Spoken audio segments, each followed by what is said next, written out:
नमस्कार, सुप्रभात news MP के संध्या समाचार में आपका स्वागत है।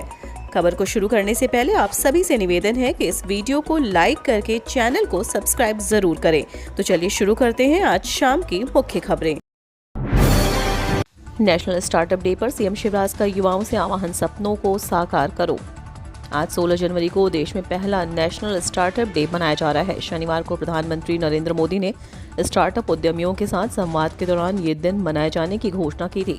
पीएम बनने के बाद से ही वे लगातार नौ उद्यमियों को प्रोत्साहित करने और स्टार्टअप पर जोर देते रहे हैं।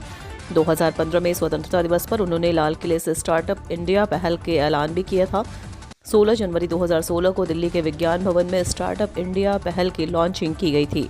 स्टार्टअप उस कंपनी या व्यवसाय को कहते हैं जो नवीन है और जिसने हाल ही में कामकाज शुरू किया हो। कुछ नए आइडियाज़ और विचारों के साथ एक व्यक्ति या फिर कुछ लोग मिलकर भी ये कार्य कर सकते हैं। अब बंद नहीं होगा इंदौर का कोई स्टार्टअप, मिलेगी मदद। बेंगलुरु, दिल्ली, मुंबई जैसे शहरों के साथ इंदौर का नाम भी स्टार्टअप के मामले में लिया जाने लगा है। देश के सबसे ज्यादा संख्या वाले स्टार्टअप के टॉप 10 में मध्य प्रदेश का नाम भी शामिल है। अब प्रदेश में हर महीने 100 से ज्यादा स्टार्टअप शुरू हो रहे हैं। 2 साल में ही इंदौर के स्टार्टअप की संख्या 300 से बढ़कर 1200 हो गई है। प्रदेश में कुल स्टार्टअप की संख्या 2500 है। इंदौर का इकोसिस्टम भी इसी तरह का बना दिया गया है कि आने वाले समय में बेहतर आइडियाज़ पर कार्य करने वालों का व्यवसाय बंद नहीं होगा। इसके लिए सरकार के साथ ही दूसरे स्टार्टअप संचालक कार्य कर रहे हैं। निवेश प्रस्तावों को जमीन पर उतारने में जुटी सरकार, प्रत्येक सप्ताह होगी समीक्षा।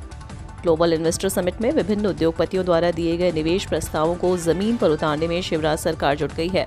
अब मंत्रियों और अधिकारियों की भूमिका तय की जाएगी। प्रत्येक विभाग में एक अधिकारी निवेश प्रस्तावों से संबंधित प्रगति की निगरानी करने के लिए तैनात होगा। मुख्यमंत्री शिवराज सिंह चौहान ने सभी मंत्रियों और अधिकारियों के साथ रविवार को समीक्षा बैठक की। उन्होंने समिट को मध्य प्रदेश की प्रगति का सूर्योदय बताते हुए सभी विभागों के प्रति सप्ताह समीक्षा करने की समिट में लिए गए निर्णयों के आदेश जल्द जारी करने के निर्देश दिए हैं। बैठक में भोपाल में एक कन्वेंशन सेंटर बनाने पर भी चर्चा की गई।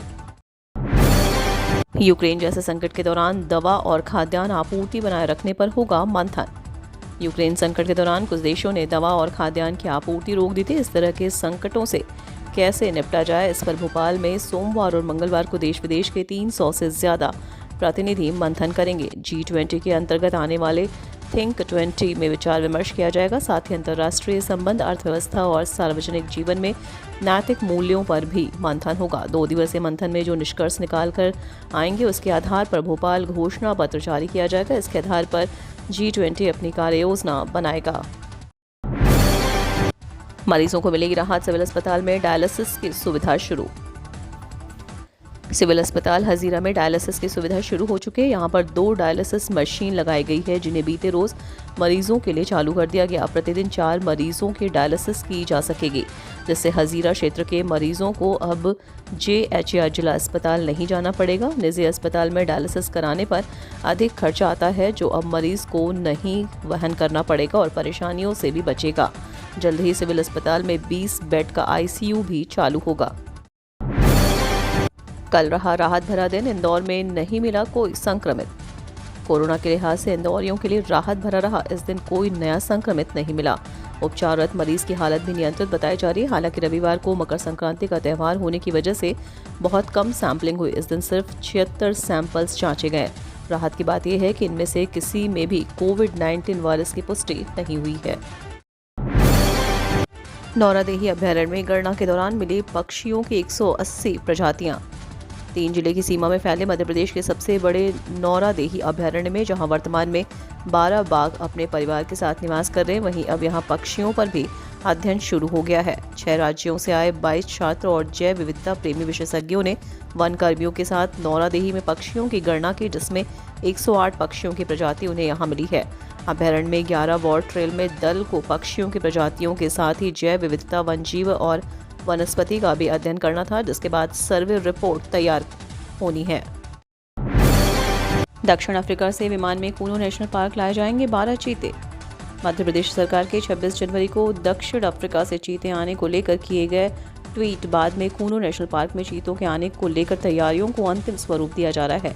ये चीते हवाई मार्ग से सीधे कूनो नेशनल पार्क में लाए जाएंगे। विमान से चीते कूनो नेशनल पार्क में उतरेंगे। बता दें कि मध्य प्रदेश सरकार ने ट्वीट कर 26 जनवरी को कूनो नेशनल पार्क में दक्षिण अफ्रीका से 12 चीते आने के बारे में जानकारी दी है। इसके बाद कूनो नेशनल पार्क प्रबंधन ने तैयारियों को अंतिम रूप देने में जुट गया है। इस बैंक ने ग्राहकों को दिया गिफ्ट, अब एफडी पर मिलेगा ज्यादा ब्याज। सिटी बैंक इंडिया ने 2 करोड़ रुपए से कम की फिक्स्ड डिपॉजिट पर ब्याज दरों में बढ़ोतरी की है। बैंक की आधिकारिक वेबसाइट के मुताबिक नई दरें इसी सप्ताह से लागू हुई हैं। इस बदलाव के बाद बैंक अब 7 दिन से लेकर 1096 दिनों की अवधि वाली एफडी पर 2.10% से लेकर 3.50% तक की दर से ब्याज देगा। सिटी बैंक 181 दिन से 400 दिन के टेन्योर वाली एफडी पर 7.25% की दर से ब्याज दे रहा है। बर्फीली हवाएं बढ़ा रही हैं सर्दी, 18 जनवरी तक राहत की उम्मीद नहीं। मध्य प्रदेश में मकर संक्रांति से शुरू हुआ ठंड और ठिठुरन का दूसरा दौर जारी है।